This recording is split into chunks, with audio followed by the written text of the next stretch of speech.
പരിശുദ്ധമായ റമദാൻ എത്തുന്നതിന് മുന്നോടിയായി ചെയ്യേണ്ട ചില മുന്നൊരുക്കങ്ങളിൽ അതിപ്രധാനമായ 5 കാര്യങ്ങളിൽ ഒന്നാമത്തത് മരണത്തെക്കുറിച്ച് ഓർക്കുക എന്നതാണ്.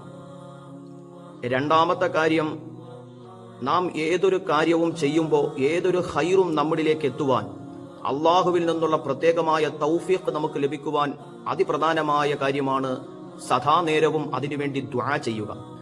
മഹാന്മാരായ പണ്ഡിതന്മാർ നമുക്ക് ഹദീസുകളിലൂടെ പഠിപ്പിച്ചു തരുന്നു, അദ്ദുആഉ സിലാഹുൽ മുഅ്മിനി, ഒരു വിശ്വാസിയുടെ കൈകളിൽ ഇരിക്കുന്ന ആയുധങ്ങളിൽ ഏറ്റവും പ്രധാനപ്പെട്ട ആയുധം അദ്ദുആഉ, അത് പ്രാർത്ഥനയാണ്.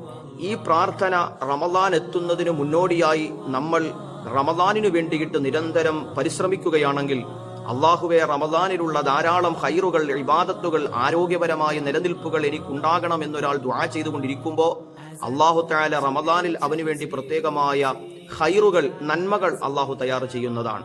അതുകൊണ്ടാണ് റമദാൻ എത്തുന്നതിന് മുന്നോടിയായി റമദാനിനു വേണ്ടി 60 ദിനരാത്രങ്ങൾക്ക് മുമ്പ് ലോകത്തിന്റെ പ്രവാചകൻ സ്വല്ലല്ലാഹു അലൈഹി വസല്ലമ തങ്ങൾ അല്ലാഹുമ്മ ബാരിക് ലനാ ഫീ റജബ വ ശഅബാന വ ബല്ലഗ്നാ റമദാൻ എന്ന് ദുആ ചെയ്തു തുടങ്ങിയത്.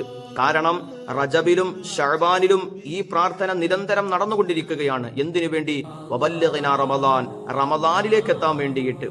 ഇതുപോലെ റമദാൻ എത്തുന്നതിന് മുന്നോടിയായി നമ്മുടെ ജീവിതത്തിലും നന്മകൾക്ക് വേണ്ടി ധാരാളം ദുആ ചെയ്യുക എന്നത് പ്രധാനപ്പെട്ട ഒരു കാര്യമാണ്.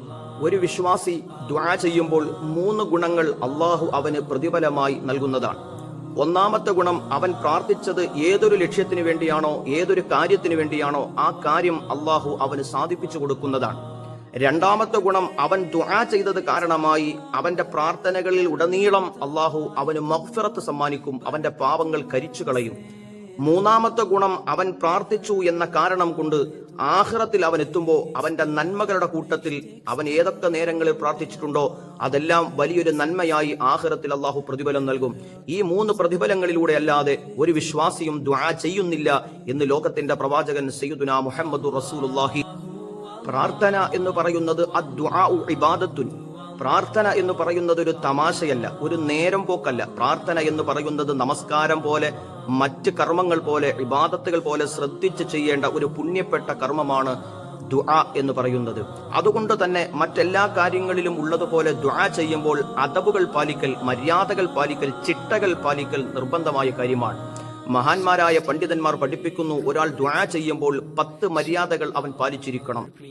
ഇന്നല്ലാഹ ലാ യുജീബു ദുആ അബ്ദിൻ മിൻ ഖൽബിൻ സാഹിൻ വലാ മിൻ ഖൽബിൻ ലാഹിൻ.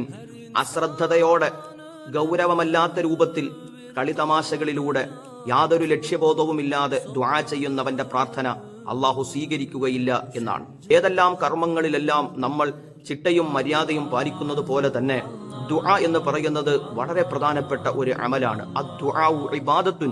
ദുആ എന്ന് പറയുന്നത് ഇബാദത്താണ്. അതിന് ചിട്ടകൾ പാലിക്കണം, മര്യാദകൾ പാലിക്കണം. മഹാന്മാരായ പണ്ഡിതന്മാർ പഠിപ്പിക്കുന്നു, ദുആ ചെയ്യുന്നതിന് 10 മര്യാദകൾ പാലിക്കണം. ഒന്നാമതായി സമയത്തെ ശ്രദ്ധിക്കണം. രണ്ടാമതായി സന്ദർഭത്തെയും ശ്രദ്ധിക്കണം. സമയവും സന്ദർഭവും ദുആയിൽ ഏറ്റവും പ്രധാനപ്പെട്ട ഒരു ഘടകമാണ്. പരിശുദ്ധമായ റമദാൻ വരികയാണ്. ശഅബാനിന്റെ നേരങ്ങളിലാണ് നമ്മളുള്ളത്. ഈ സമയവും സന്ദർഭവും നമുക്ക് അനുകൂലമാണ്. നമസ്കാരങ്ങൾക്ക് ശേഷമുള്ള പ്രാർത്ഥന, വെള്ളിയാഴ്ച രാവുകളിലുള്ള പ്രാർത്ഥന, സുബഹിന് മുമ്പും ഉള്ള പ്രാർത്ഥനകൾ, ഇങ്ങനെ സന്ദർഭോചിതമായ പ്രാർത്ഥനകൾ വളരെ ഫലവത്തായിട്ടുള്ളതും എളുപ്പം ഉത്തരം കിട്ടുന്നതുമാണ് എന്ന് മഹാന്മാർ പഠിപ്പിക്കുന്നു. മൂന്നാമത്തെ മര്യാദ, പരിശുദ്ധമായ ദീനിന്റെ എല്ലാ പ്രധാനപ്പെട്ട കർമ്മങ്ങളും നമ്മൾ ഖിബിലയ്ക്ക് നേരെ നിന്നുകൊണ്ടാണ് ചെയ്യാറ്. നമസ്കരിക്കുന്നത്, വുദൂ ചെയ്യുന്നത്, ഇതുപോലെ തന്നെ ദുആ ചെയ്യുമ്പോഴും ഖിബിലയ്ക്ക് നേരെ ഇരുന്ന് ദുആ ചെയ്യൽ അള്ളാഹുവിന് ഏറ്റവും ഇഷ്ടപ്പെട്ട കാര്യമാണ്. കാരണം നമ്മൾ ഇരിക്കുന്ന ഭാഗം അത് പരിശുദ്ധമായ കഅബയ്ക്ക് അഭിമുഖമായിട്ടാണ്. ആ സന്ദർഭത്തിൽ അങ്ങനെ ദുആ ചെയ്യുന്നത് ദുആഇന്റെ മര്യാദകളിൽ പെട്ടതാണ്. നാലാമത്തെയും 5ാമത്തെയും കാര്യം, വിനയത്തോടു കൂടിയാണ് ദുആ ചെയ്യേണ്ടത്. നാം ചോദിക്കുന്നവരാണ്, യാചിക്കുന്നവരാണ്. യാചിക്കുന്നവർ യാചനയുടെ ഭാഷയാണ് ഉപയോഗിക്കേണ്ടത്. ഉടമസ്ഥനായ റബ്ബിനോട് ചോദിക്കുമ്പോൾ വിനയത്തോടു കൂടി ചോദിക്കുക. 6ാമത്തെ കാര്യം, ദുആ ചെയ്യുമ്പോൾ ശബ്ദം മിതമായ രൂപത്തിൽ, ശബ്ദം താഴ്ത്തി ചോദിക്കുന്നത് ദുആഇന്റെ മര്യാദകളിൽ പെട്ടതാണ്. അട്ടഹാസം, അലറി വിളിക്കൽ, ഇത്തരം രീതികളിൽ ദുആ ചെയ്യൽ ഭൂഷണമല്ല. 7ാമത്തെ ചോദ്യം, 7ാമത്തെ മര്യാദ, നമ്മൾ ദുആ ചെയ്യുമ്പോൾ നമുക്കതിനുള്ള ഉത്തരം ലഭിക്കും എന്ന ഉറപ്പ് നമ്മുടെ ഹൃദയത്തിൽ ഉണ്ടാവണം. ഉദ്ഉല്ലാഹ, നിങ്ങൾ അല്ലാഹുവിനോട് ദുആ ചെയ്യുക. വഅൻതും മൂഖിനൂന ബിൽ ഇജാബത്തി, നിങ്ങൾ ദുആ ചെയ്യുന്നതിന്റെ ഉത്തരം നിങ്ങൾക്ക് ലഭിക്കുക തന്നെ ചെയ്യും എന്ന ഉറപ്പിൽ തന്നെ ദുആ ചെയ്യണം. എട്ടാമത്തെ മര്യാദ, ദുആ ചെയ്യുമ്പോൾ ആവർത്തനം നല്ലതാണ്. അള്ളാഹുവിന്റെ ഇസ്മുകളെ, അതുപോലെ മഹത്വമായ വചനങ്ങളെ, റബ്ബന റബ്ബന എന്ന വാക്കുകൾ ദുആയിൽ ആവർത്തിക്കുന്നത് ഇജാബത്തിന്റെ വേഗത വർദ്ധിക്കും എന്ന് മഹാന്മാർ പഠിപ്പിക്കുന്നുണ്ട്.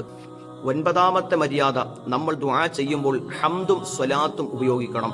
അൽഹംദുലില്ലാഹി റബ്ബിൽ ആലമീൻ, അല്ലാഹുമ്മ സ്വല്ലി അലാ സയ്യിദിനാ മുഹമ്മദിൻ വഅലാ ആലി സയ്യിദിനാ മുഹമ്മദ്, ഇങ്ങനെ ഹംദുകളും സ്വലാത്തുകളും കൊണ്ട് ദുആ ആരംഭിക്കുകയും അതുപോലെ തന്നെ ദുആ അവസാനിപ്പിക്കുന്നതും അങ്ങനെയാകൽ ദുആഇന്റെ മര്യാദകളിൽ പെട്ടതുമാണ്, ദുആ സ്വീകരിക്കുന്നതിന്റെ പ്രധാനപ്പെട്ട ഘടകവുമാണ്. പത്താമത്തെ മര്യാദ തൗബ ചെയ്യുക എന്നതാണ്. തൗബയുടെ വചനങ്ങൾ അസ്തഗ്ഫിറുല്ലാഹ്, ലാ ഇലാഹ ഇല്ലാ അൻത സുബ്ഹാനക ഇന്നി കുന്തു മിനൽ ളാലിമീൻ, റബ്ബനാ ളലംനാ അൻഫുസനാ വഇല്ലം തഗ്ഫിർ ലനാ വതർഹംനാ ലനകൂനന്ന മിനൽ ഖാസിരീൻ.